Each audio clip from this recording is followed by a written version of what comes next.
कैसे हैं आप लोग? उम्मीद करते हैं बहुत अच्छे होंगे। आप लोग का जो क्लास चल रहा है अभी वो RS अग्रवाल बुक का सोल्यूशन करवा रहे हैं, जिसके अंतर्गत परसेंटेज चैप्टर को आज शुरू कर रहे हैं, जिसके पार्ट ए को आप लोग पहले पढ़ चुके होंगे। हम इसके पार्ट बी का सोल्यूशन करवा रहे हैं। इसके पीछे एक वजह है, क्योंकि बहुत सारे बच्चे परेशानी में रहते हैं। सर पार्ट ए तो सर पढ़ा रहे हैं, पार्ट बी हमको जानकारी नहीं मिल पा रहा है, पार्ट बी नहीं मिलता है सोल्यूशन कहीं भी। इसलिए हम आपको पार्ट बी का सोल्यूशन करवा रहे हैं कि पार्ट ए आप लोग पढ़े भी होंगे। अगर आप नहीं है, अगर आप लोग को डिमांड होगी हमको पार्ट ए का भी सोल्यूशन चाहिए तो कमेंट बॉक्स में बताइएगा। हम पार्ट बी का सोल्यूशन करवाने के बाद पार्ट ए का भी सोल्यूशन हम अपने तरीका से, हम अपने मेथड से करवाएंगे।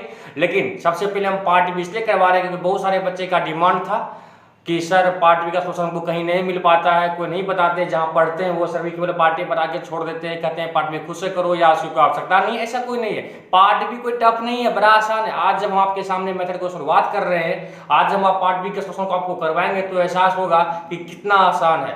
जो हमसे क्लासरूम में पढ़ चुके होंगे उनको देख करके एहसास होगा कि सर जो बात क्लास में बोलते थे वो अक्षर सत्य बोल रहे थे। बस अभी स्टार्ट कर रहे हैं पार्ट बी का सोल्यूशन, जो अपने आप में बहुत सारे बच्चे कहते हैं सर बहुत हाई लेवल का होता है। कोई हाई नहीं होता है, कुछ हाई नहीं होता है, थोड़ा गुना भाग मिल गया हाई हो गया, ऐसा कोई बात नहीं है। ठीक है, तो अभी देखिए सोल्यूशन आपका स्टार्ट कर रहे हैं, पार्ट बी का स्टार्ट कर रहे हैं, परसेंटेज चैप्टर के पार्ट बी को शुरू कर रहे हैं। अगर आपको पार्ट ए का भी सोल्यूशन चाहिए तो कमेंट बॉक्स में बताइएगा। तो पार्ट बी को खत्म करने के बाद पार्ट ए का भी सोल्यूशन हम अपने मेथड से आपको करवाएंगे। तो चलते हैं हम पार्ट बी के परसेंटेज RS अग्रवाल बुक के परसेंटेज चैप्टर के पार्ट बी के सोल्यूशन की ओर।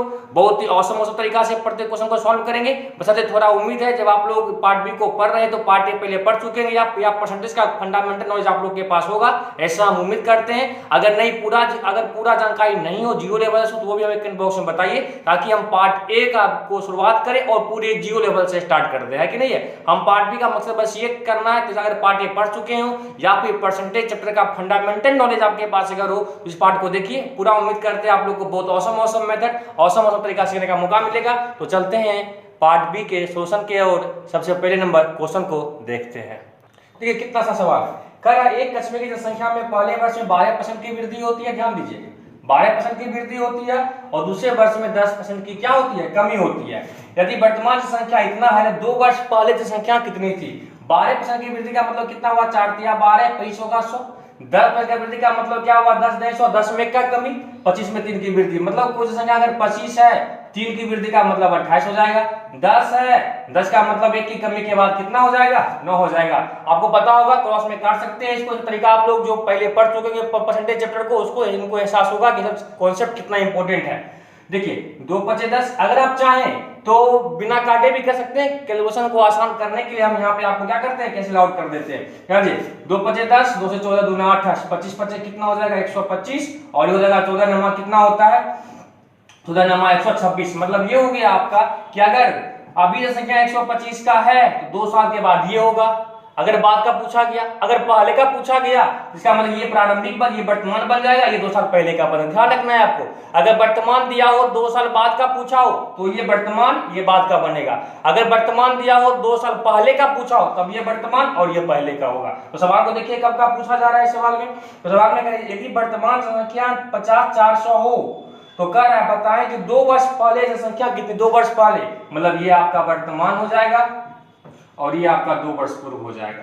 बहुत आसान तरीका है, मतलब वर्तमान। ध्यान दीजिए 126 यूनिट, यही 126 यूनिट आपको कितना वर्तमान में दिया हुआ है, 50 400, 50 400। 1 यूनिट कितना होगा, 1 यूनिट आपको कितना हो जाएगा, 400। तो निकालना है आपका 2 वर्ष पूर्व, 125 को निकाल दीजिए। 125 कितना हो जाएगा, 00, पैसों का 100 से 4 1 5, कितना हो जाएगा आपका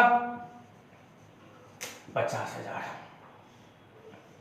इसका मतलब हो गया कि 2 वर्ष पूर्व जो था जनसंख्या कितना था, तो 50,000 का था। कोई तरीका कोई सिंपल है। वृद्धि 25 में 3 की वृद्धि, 10 की कमी, 10 में 1 की कमी, 25 वाला 28, 10 वाला 9, क्रॉस में कट रहा है, काट दीजिए। 125 अगर वर्तमान है, 2 साल के बाद 126 होगा। लेकिन अगर पहले का पूछा गया, ये वर्तमान और ये पहले का लेंगे तब, इसको ध्यान रखना है।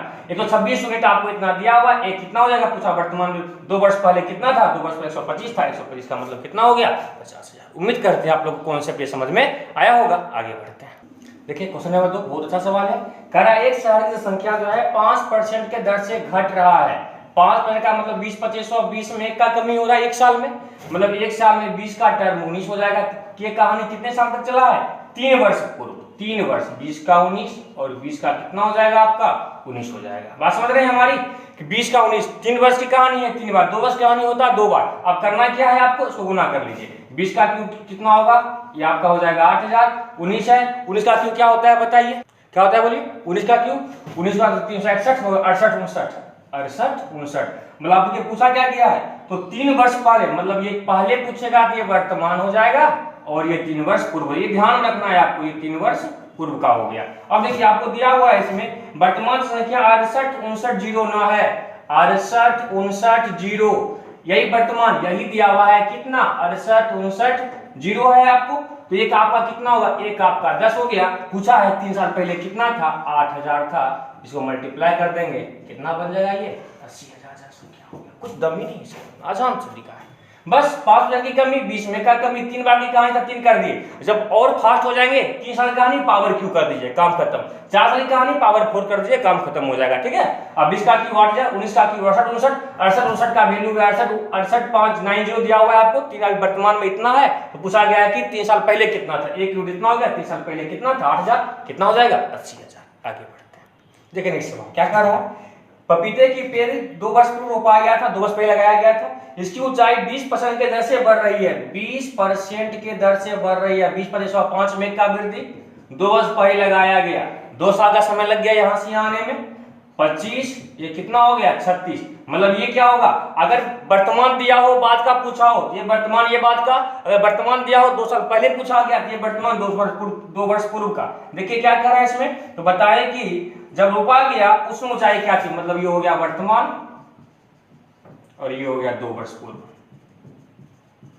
देखिए 36 यही वर्तमान आपका दिया हुआ है, कितना ऊंचाई, इसकी ऊंचाई 540 है। एक में देखिए कितना हो जाएगा आपका 38 36 58 54 15 बार में हो जाएगा, एक हो गया 15 तो 25 कितना होगा, 2 वर्ष पहले कितना था 15 25 75 का 5 बच गया 7 25 7 37 कितना हो जाएगा 375 सेंटीमीटर। मतलब अगर उस पेड़ की ऊंचाई अगर अभी 540 सेंटीमीटर है तो लगाए जाने वाले वक्त उस वक्त इस पेड़ की ऊंचाई कितनी थी 370 सेंटीमीटर था। आगे बढ़ते देखिए नेक्स्ट क्वेश्चन नंबर 4 क्या कर रहा है, ध्यान देते हैं।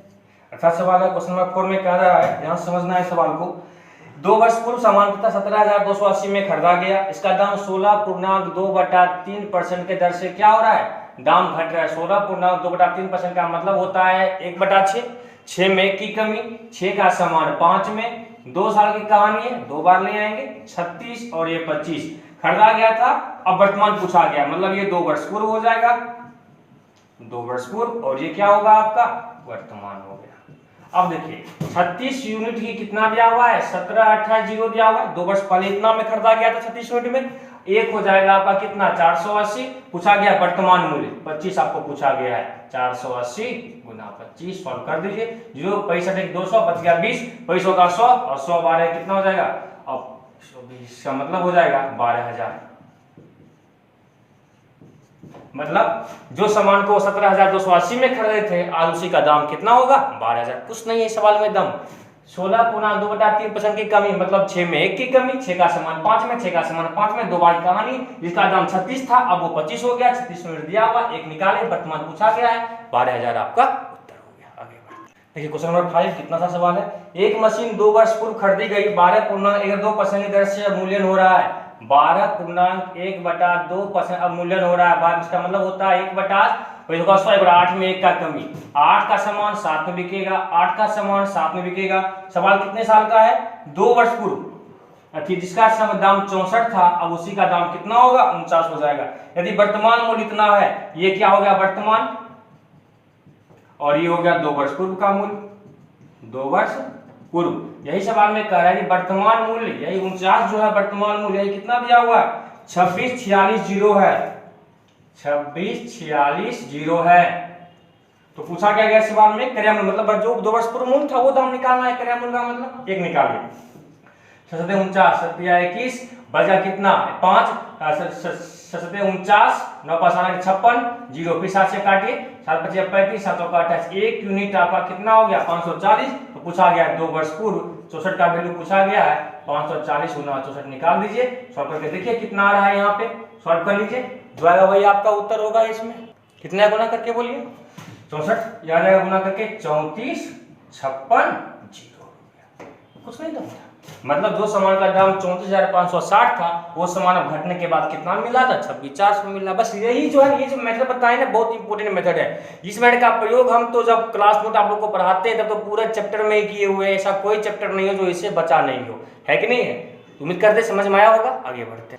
क्वेश्चन नंबर 6 करा है, 35% का 10% का भिन्न क्या होगा। 35% का 10% का भिन्न किसके बराबर होगा। 35% मतलब 35/100, 10% मतलब 10/100, 5 दूना 10, 5 सत्या 35, 7 बटा कितना हो गया 200। पूछा गया है कि 35% का 10% कितना भिन्न होगा, वो भिन्न क्या होगा आपका 7/200। आगे बढ़ते हैं। देखिए नेक्स्ट सवाल कितना अच्छा है। 630 का कितना परसेंट है, एक चीज आप जानते होंगे, x याद रखिएगा आप लोग, x y के प्रतिशत के रूप में, इसको याद रखिएगा, x y के जिसके रूप में बदलना हो उसको नीचे रखते हैं, जिसको बदलना हो उसको ऊपर रखते हैं। किसके रूप में बदलना है, y के, y नीचे। किसको बदल रहे हैं, x को। जिसके साथ का लगा रहे हैं हमेशा उसको नीचे डालिएगा। किसका, x का। y का कितना है तो y नीचे, z का कितना है तो z नीचे, y का तो y नीचे, और परसेंटेज के लिए क्या करना है 100 से मल्टीप्लाई करना है। चीज को याद रखिए, जिसके साथ का लगा रहेगा उसको आपको नीचे कर देना है। देखिए सवाल में कह रहा है 630 का कितना परसेंट 7 है। 630 का 630 नीचे 7 पूछा गया है, क्रॉस 100 जो काट दीजिए, 7×9 बराबर कितना हो गया 10/9 बराबर 1 बटा कितना हो गया, कितना परसेंट है 1/1/9% है। बस जिसके साथ का लगा रहे उसको नीचे, जो पूछा दिया है, जो पूछा जाए, जो कहा जाए उसको हमेशा ऊपर रखते हैं, पूरी कहानी खत्म हो जाएगी। आगे बढ़ते हैं। ध्यान दीजिए, कह रहा है सवाल में, एक विद्यालय में 36% टोटल विद्यार्थी मान लेते हैं, कितना परसेंट होता है 100%। इसमें छात्राएं मतलब फीमेल, गर्ल्स कह सकते हैं, गर्ल्स आपका कितना परसेंट है, गर्ल्स आपका 36% है। इसका मतलब है कि बॉय कितना हो जाएगा 64% हो जाएगा। सीधी सी बात है, 100% टोटल विद्यार्थी था, उसमें 36 अगर गर्ल है तो बॉय 64% हो जाएगा। यही 64% कर रहा है 864 है, यही 64% कितना दिया हुआ है 864 है। तो सवाल में कह रहा है कुल विद्यार्थी की संख्या कितनी है, तो 1% कितना होगा आपको 864/64 निकालना है। टोटल कितना परसेंट है 100%। इसको सॉल्व कर दीजिएगा, 864/64 गुना 100 काट दीजिए, 64 8 का 8 0 8 64, 8 से काटिए इसको, 8 का 8, 8 से नहीं कटेगा ये, 4 से 4 दूना 8 और 4 दूना 8, 4 7 28, 2 से काट दिए, 2 से कितना 50 बराबर कितना होगा 0, 7 से 35 का 5 बच गया 3, 5 दूनी 10, 10 3 कितना हो जाएगा 10 3 13। इसका मतलब है उस क्लास में, उस स्कूल में, उस विद्यालय में कितने बच्चे थे सब मिला करके 1350 बच्चे थे। 100% टोटल था, 36% गर्ल है, लड़का होगा 64% इतना दिया हुआ है, 100% निकाल दिए कितना होगा 1350। देखिए कैलकुलेशन हम आप लोग के लिए करते हैं, कैलकुलेशन जितना फास्ट आप कीजिएगा वो आप पर डिपेंड करता है। समझ गए ना बात को। आगे बढ़ते हैं। देखिए नेक्स्ट सवाल, एक विद्यालय में लड़के लड़की का अनुपात, बॉय और गर्ल्स का रेशियो दिया हुआ है 3:2 है। अब कह रहा है यदि 20% लड़के और 25% लड़की को छात्रवृत्ति मिलती है तो विद्यालय के कितने परसेंट विद्यार्थी को छात्रवृत्ति नहीं मिलती है। तो छात्रवृत्ति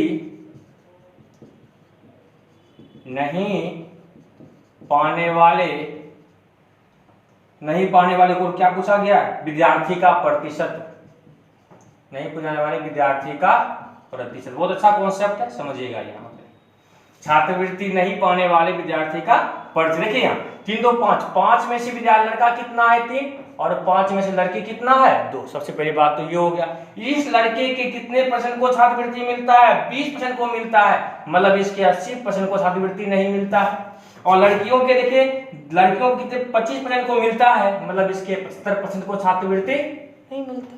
जितना लड़का है उसके 20% को छात्रवृत्ति मिलता है, इसका मतलब है कि उसके 80% को छात्रवृत्ति नहीं मिलता है। और जितनी लड़की है उसके 25% को मिलता है, इसका मतलब उसके 75% को छात्रवृत्ति नहीं मिलता है। जोड़ दीजिए इसको, 16 25 80 कितना हो गया, 16 3 48% यहाँ हो गया, 15 25 75, 15 दूना 30, 30% यहाँ हो गया। इसका मतलब है सब मिला करके पूरे क्लास में 78% बच्चा ऐसा है जिसको छात्रवृत्ति नहीं मिलता है। समझ रहे बात को। अनुपात 3 2 5, 5 में से 3, 5 में 2, इसके 80% को नहीं मिलता है, इसके 75% को नहीं मिलता है। लड़का लड़की को दोनों को जोड़ दिए, कुल कितना नहीं मिला, तो आपको आंसर हो गया 78%। आगे बढ़ते हैं। देखिए नेक्स्ट सवाल, एक व्यक्ति अपनी मासिक आय का 4% अनाथालय को देता है, 4% अनाथालय को देता है, शेष का 10% बैंक में जमा कर देता है। अब उसके पास इतना बचा, 4% का मतलब कितना हो गया, 4 से 25 का 100, 25 में से 1 दे दिया, बचा कितना 24। फिर यहाँ कितना हो गया, 10 में से कितना दिया 1, ये ना 10% का मतलब कितना हो गया, 10 में से 1, 10 का टर्म कितना हो गया 9। इसका मतलब हो गया, काट के देखिए, ये हो जाएगा आपका, रहने दीजिए कोई दिक्कत नहीं है। यहाँ पे परसेंटेज पूछा है या संख्या में पूछा है उत्तर, तो सवाल कर रहा है तो बताइए इतना बचा। देखिए 2 पचे 10, 2 से कितना हो जाएगा 12 दूना 24, 25 पचे कितना हो गया 125, और 12 नमा कितना होता है 12 नमा 108। मतलब ये हो गया, अगर प्रारंभ में उसके पास 125 था तो शेष बचा कितना उसके पास 108 बच गया। यही बचा हुआ, क्योंकि कट के ना 25 था, 1 घट के 24 बचा, 10 था 1 घट के, ये बचने वाला टर्म है और ये प्रारंभिक टर्म है। मतलब अगर शुरू में 125 रुपया उसके पास होता है तो 2 बार के बाद बचता कितना उसके पास है 108 है। यही 108 उसका कितना दिया हुआ है बताइएगा। सवाल को ध्यान से देखिए, कह रहा है उसके पास 10,800 बच गया, यही कितना है 10,800, 1 यूनिट कितना हो गया 100। पूछा गया सवाल में मासिक का कितना था 125, मल्टीप्लाई कर देंगे 12,500। इसका मतलब है उसका मासिक आमदनी कितना था 12,500। 4% की कमी, 25 में 1 का कमी, 10%, 10 में 1 का कमी, 25 का टर्म 24, 10 का टर्म 9, मल्टीप्लाई किए, ये प्रारंभिक टर्म हो गया। प्रारंभिक मतलब मासिक का, इसको अगर आपकी इच्छा हो इसको आप आय कह दीजिए, मासिक आय। अगर उसका आमदनी 125 का था तो कट सट के बचता कितना है 108 का बचता है। ठीक है, समझ में आ रहा है आप लोग को, समझ जोर आ रहा होगा। तो थोड़ा सा फंडामेंटल आप लोग पहले एक बार पढ़े होंगे, कुछ कॉन्सेप्ट आपका क्लियर होगा, एक प्रकार से प्रैक्टिस भी कह सकते हैं। और पार्ट बी का सॉल्यूशन जो आप सोच सकते हैं, जो अगर पहले पढ़े हैं, जो सॉल्यूशन को आप बहुत ही अच्छे प्रकार से समझ भी रहे होंगे, है कि नहीं। आगे बढ़ते हैं, देखिए नेक्स्ट सवाल बहुत अच्छा सवाल है। कह रहा है एक व्यक्ति जो है वो अपने एजेंट जो है वो 10,000 की बिक्री पर 5% लौटाता है, 5% कमीशन रखता है। 10,000 की बिक्री पर 5% कमीशन रखा, इसका मतलब कंपनी को 95% क्या क्या रिटर्न किया, कितना रिटर्न कर देगा यहाँ पे 9500 रुपया। सब मिला के कंपनी को दे रहा है 31,100, उस 31,100 में से 9,500 यहाँ दे दिया, बचा कितना रिटर्न करना उसके लिए अभी भी बचा हुआ रेस्ट कितना शेष रह गया, रेस्ट मतलब शेष 31,100 में 9500 घटा दीजिए, 00 5 6 11 9 2 11, ये हो जाएगा कितना आपका 9 2 11, और ये हो जाएगा कितना आपका 2 हो जाएगा ना, 5 6 10 10 में से 21,600। अब ध्यान दीजिए, अब इतना रिटर्न करना है, अब रिटर्न होगा वो किस रूप में होगा, ये जो रिटर्न हो रहा है वो शेष बिक्री का, शेष बिक्री के कितने परसेंट रिटर्न कर रहे हैं, शेष बिक्री का 4% कमीशन रख रहे हैं। इसका मतलब है कि 96% रिटर्न कर रहे हैं। मतलब ये जो है अब जो भी बिक्री हुआ होगा उसका 96% ही आपका कितना है 21,600। 1% देखिए कितना हो जाएगा, यहाँ पे निकाल के देखिए यहाँ कितना होगा 12,96, 12 से 12 का 12 बचा कितना 12,96, 00 फिर 4 से कटेगा 4 दूना 8, 4 दूना 8 और 4 चौका 16, बच गया 2, 4 5 20, 2 फिर 2 से काटिए कितना होगा 2 दूना 4, 2 दूना 4, 2 1% आपका 225 हो गया। तो अपने आप में 100% जो भी धन था उसका 96%, तो शेष बिक्री वो 100% कितना होगा 22,500 रुपया। इसका मतलब है कि कुल बिक्री कितना होगा 22,500 तो अभी हो रहा है, और 10,000 पहले भी तो बेचा था ना, क्योंकि ये तो कमीशन पे जो शेष का दिया हुआ है आपका, सब मिला के 31,100 था ना, उस 31,100 में से 10,000 पहले यहाँ बिका, शेष जो बिक्री हुआ है वो यहाँ हुआ है, 10,000 यहाँ ऐड कर दीजिए, सब मिला के कितना हो जाएगा 32,500। इसका मतलब है सब मिला के जो बिक्री हुआ है उसका कितने का हुआ है 32,500 का हुआ है। उम्मीद करते हैं आप लोग को कॉन्सेप्ट समझ में आ रहा होगा, जो नहीं समझे हम फिर बता देते हैं। 10,000 की बिक्री तक 5% कमीशन, 95% लौटाएगा, वो कितना लौटा 9,500। आप कह रहा है सब मिला के वो लौटाया है 31,100, उस 31,100 में से 95 तो यहाँ लौटा दिया वो 10,000 की बिक्री तक में। अब लौटाना कितना बचा रहा है 21,600। अब ये जो रिटर्न करेगा वो कितने रूप में, अब जो रिटर्न होगा ना उसमें 4% इसको कमीशन मिलता है, मतलब कंपनी को जो बिक्री होगा उसका 96% देगा, मतलब 96% इतने परसेंट रूप में आएगा, जो भी बिक्री होगा उसका 96% ही इतना होगा, 96% इतना है 100% इतना हो गया, मतलब अब जो बिक्री हुआ वो बिक्री हुआ 22,500 का, और पहले बिक्री हुआ 10,000 का, सब मिला के बिक्री कितने का हुआ 32,500 का हुआ। उम्मीद करते हैं समझ में आप लोग को जोर आ रहा होगा। आगे बढ़ते हैं, देखिए क्वेश्चन नंबर 12 बहुत अच्छा सवाल है। कह रहा है एक अधिकारी अपने मासिक वेतन का 10% मकान किराए पर खर्च करता है, फिर कह रहा है 20% वह यात्रा पर खर्च करता है 20%, फिर कह रहा है 20% वो इनकम टैक्स भी देता है, फिर कह रहा है 10% वो क्या करता है कपड़े पर भी शेष का 10% कपड़ा पे खर्च करता है। मतलब 10 में एक खर्च, 5 20 25 100, 5 में 1 खर्च, 5 में 1 हो जाएगा और 10 में 1। ये सब कहीं तो आप लोग पहले ही समझ चुके होंगे। मतलब 10 वाला टर्म 9, 5 आपका 4, 5 आपका 4, 10 आपका 9, काटी 2 पचे 10, 2 दूना 4, 2 पचे 10, ये हो जाएगा 625। ये हो जाएगा आपका कितना, 9 81, 4 800 का 32, 324। मतलब प्रारंभ में अगर 625 था तो बचा कितना उसके पास, 324 रुपया बचता है। यही 324 जो बचत है वो दिया हुआ है 15,552। 324 यूनिट है 15,552 है। तो 1 यूनिट कितना होगा, थोड़ा काटना पड़ेगा यहाँ पे, काट के देखिए इसको कितना बार में हो जाएगा आपका। ये हो जाएगा आपका कितना हो जाएगा, 4 से काटे 4 इकाई, 4 अठे 32 और 4 इकाई 4, 4 दिया 12, बच गया 3, 4 अठे 32, बच गया 3, 4 अठे 32, बच गया 3, 4 अठे 32, 9 से काटे 9 9 81, 9 चौका 36, बच गया 2, 9 तिया 27, 1, 9 दूना 18, फिर 9 से काटिए इसको, 9 चौका 36, 9 अठे 72, 48। 1 यूनिट आपका 48 हो गया। तो 625 आपका कितना होगा, मल्टीप्लाई करना है 48 गुना 625, 40 गुना करके आपको आ जाएगा 30,000। मतलब हो गया उस व्यक्ति का जो टोटल इनकम था वो टोटल इनकम कितना था, तो 30,000 रुपया इसका इनकम था। कुछ नहीं सवाल में दम था। 10% फिर शेष का 20%, शेष का 20%, शेष का 10%, 10 में का कमी, 5 में का कमी, 5 में का कमी, 10 में का कमी, बस सॉल्व करके निकाले। मतलब शुरू में अगर 625 था तो लास्ट में बचा कितना, कट छट के 324 का बचा। ये 324 यूनिट आपका 15,552 दिया हुआ है, 1 यूनिट आपका 48, 625 यूनिट कितना हो जाएगा, 30,000 आपका उत्तर हो जाएगा। आगे बढ़ते हैं। देखिए सवाल बहुत अच्छा है, बस कैलकुलेशन इसमें दिया हुआ है। कोई व्यक्ति अपने इनकम का 80% खर्च करता है। मान लिए इनकम उसका 100 था, उसका एक्सपेंडिचर वो 80 कर दिया, तो सेविंग कितना रहा, बताइए, खुद बताइए। सेविंग कितना हुआ, 20 का हुआ। अब थोड़ी सी बात समझिएगा। अब कर रहा है सवाल में, यदि वो अपनी आय में 16.2% का वृद्धि करता है, 16.2% का वृद्धि का मतलब क्या, 48 1/6 ये ना होता है। 16.2% का वृद्धि का मतलब कितना हुआ, 6 में 1 का वृद्धि।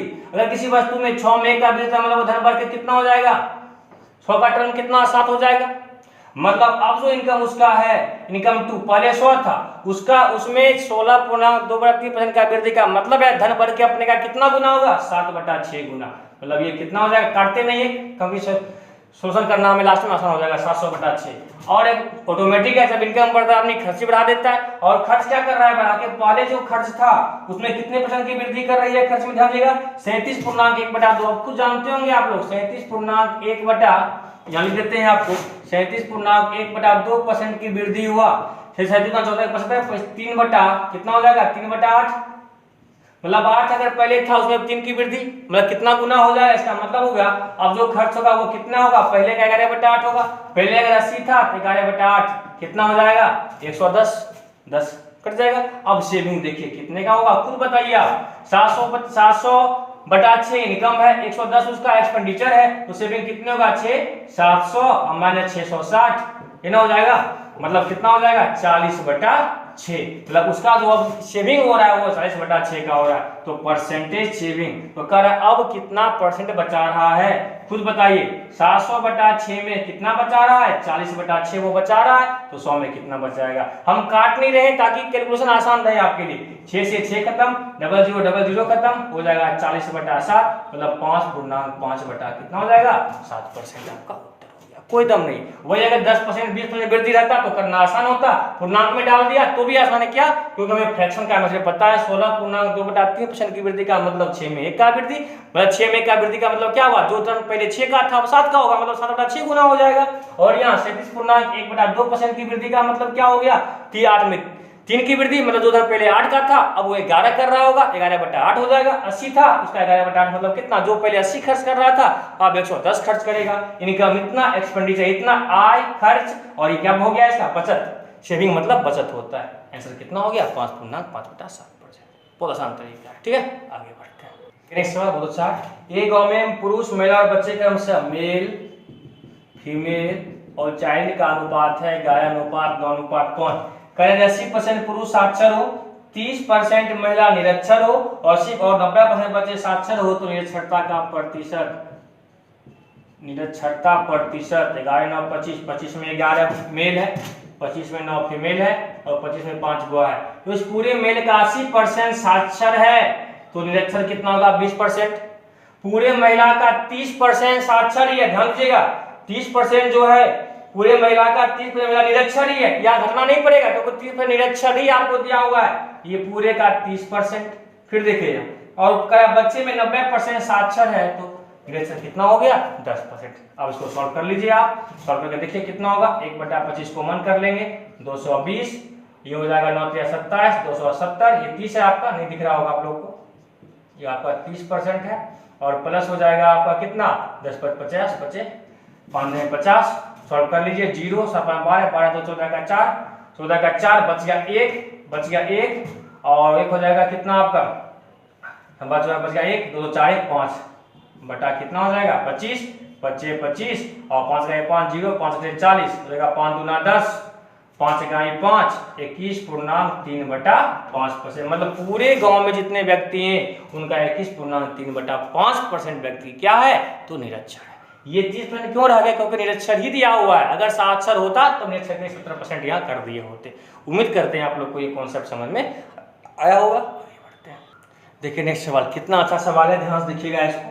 15 नंबर, एक नगर की जनसंख्या आपका 5,60,000 समथिंग है, इसमें पुरुष और स्त्री का अनुपात मेल और फीमेल का जो रेशियो है वो है 43:37 है। अब कह रहा है पुरुष की संख्या का 80% साक्षर है और तथा स्त्रियों की संख्या का 20% क्या है निरक्षर है। 20% क्या है इसका निरक्षर है। तो ध्यान दीजिएगा सवाल बहुत अच्छा सवाल है। देखिए हमें जनसंख्या से क्या काम है, प्रतिशत पूछा, निरक्षर प्रतिशत निरक्षर केवल संख्या से हमें कोई यूज नहीं है। चाहे 70 80 में से 43 मेल है, 80 में से 37 आपका फीमेल है। पूरे मेल का क्या कर रहा है, पूरे मेल का जो है 82% दिया हुआ था। क्वेश्चन को ध्यान से देखिएगा क्या कर रहा है, क्वेश्चन में कितना है 15 नंबर सवाल है। 15 नंबर सवाल में आपको कह रहा है 80% पुरुषों की संख्या का 88% साक्षर है, इसका मतलब निरक्षर कितना हो गया 12% प्लस, और पूरे में स्त्रियों का 20% निरक्षर है, ये तो 20 आपको दिया हुआ है कि 20% निरक्षर है और ये 88% साक्षर था तो 12% निरक्षर कर दिए। आप सॉल्व करके निकाल लीजिए। यहाँ पे अगर काटना चाहे तो काट भी सकते हैं। यहाँ पे 20 चौका 80, 20 चौका 80 हो जाएगा यहाँ पे, और यहाँ 4 से 4 दिया 12 और 4 4 दूना 8 20। सब चाहेगा काटने का काम मत कीजिए क्योंकि काटने से हमें क्या होगा परेशानी ज्यादा हो जाएगा। गुना 12% और ये 80 रहने दीजिए, यहाँ पे गुना 20 कर दीजिए। अब देखिए बस करना क्या है, कुछ मत कीजिए, 1/80 कॉमन कर लेंगे, 36 का 6 बच गया 3 बच्चों का 48, 48 3 होता है 51 516 प्लस ये हो जाएगा 0 7 14 का 4 बच गया 1 3 गुना 6 6 7 गुना 74 740। अब बस सॉल्व कर दीजिए 1/80 गुना ये कितना हो जाएगा 6 4 1 5 7 5 12 12 56 जो में % होगा 12 56। सॉल्व कर दीजिए 4 से कितना हो जाएगा 4 दूना 8 20 80 4 3 12 4 1 4 4 चौका 16। फिर देखिए यहाँ पे कितना होगा 2 2 20 2 1 2 2 10 2 7 14 मतलब 15 दशमलव कितना हो गया 15.7% पूरे गांव में जो है उसका 15.7% व्यक्ति क्या है निरक्षर है। लेकिन आपको ये पता कर लीजिए निरक्षर संख्या पूछा है या परसेंटेज पूछा है, तो पूछा क्या गया आपको निरक्षर का प्रतिशत ही पूछा है, ऐसा कितना हो गया 15.7% आपका उत्तर हो गया। उम्मीद करते हैं आप लोग को समझ में आया होगा। आज का क्लास जो है एक क्वेश्चन नंबर 1 से लेकर 15 तक रहे हैं। अगर आप लोग का उत्साह सपोर्ट मिलता रहा तो हम आगे लाएंगे क्योंकि हमें बहुत मेहनत लगता है बनाने में। अगर आप लोग वीडियो को लाइक शेयर नहीं करते हैं, व्यू नहीं आता है तो क्या होता है मन में उत्साह कम हो जाता है, इसलिए वीडियो बनाना छोड़ दिए थे। ठीक है, आप लोग का सपोर्ट चाहिए, अगर सपोर्ट करेंगे तो बहुत ही बेटर। तो 15 नंबर क्वेश्चन तक ही रहे हैं जो थोड़ा आसान लेवल का था, लेकिन अगर आपका सपोर्ट मिला तो आप जो क्वेश्चन आगे लाएंगे वो बहुत ही हाई लेवल का सवाल होगा। आप लोग बनाए होंगे उसमें XY तरीका से, गारंटी रखिए हम आपको XY कोई तरीका नहीं बताएंगे, बहुत ही आसान रास्ता बताने वाले हैं आप लोगों को। बस आप लोगों का सपोर्ट चाहिए और इसका ऑसम सॉल्यूशन फिर मिलेंगे हम नेक्स्ट पार्ट में क्वेश्चन नंबर 16 के साथ, और 3 पार्ट में खत्म करेंगे इसको। एक ही पार्ट लंबा नहीं रखते, छोटा इस वीडियो में इसलिए रखते हैं ताकि आप लोग छोटा सेक्शन में देख पाएंगे तो आपको आनंद भी आएगा, है कि नहीं। बड़ा वीडियो रखने में क्या होता है बच्चे मन छोटा हो जाता है और वो पूरा वीडियो देख नहीं पाते। हम वीडियो को बहुत छोटा रखते हैं ताकि आप लोग आधा घंटे के अंदर कुछ पार्ट पढ़ लिए, थोड़ा ही रोज पढ़ेंगे तो हमें समझ में ज्यादा आएगा। ठीक है, कल फिर फिर मिलते हैं क्वेश्चन नंबर 16 के साथ। तब तक आप लोग इस वीडियो को पूरा का पूरा देखिए। अगर वीडियो पसंद आए लाइक शेयर कमेंट जरूर कीजिए, और कहीं कुछ समस्याएं हो पूछने की आवश्यकता हो जरूर पूछा कीजिएगा। फिर मिलते हैं नेक्स्ट वीडियो में क्वेश्चन नंबर 16 के साथ। तब तक इस वीडियो को आप देखिए और सॉल्यूशन करिए। फिर मिलते हैं क्वेश्चन नंबर 16 से। तब तक आप लोग इस वीडियो को पूरा देखिए और लाइक शेयर कमेंट जरूर कीजिए।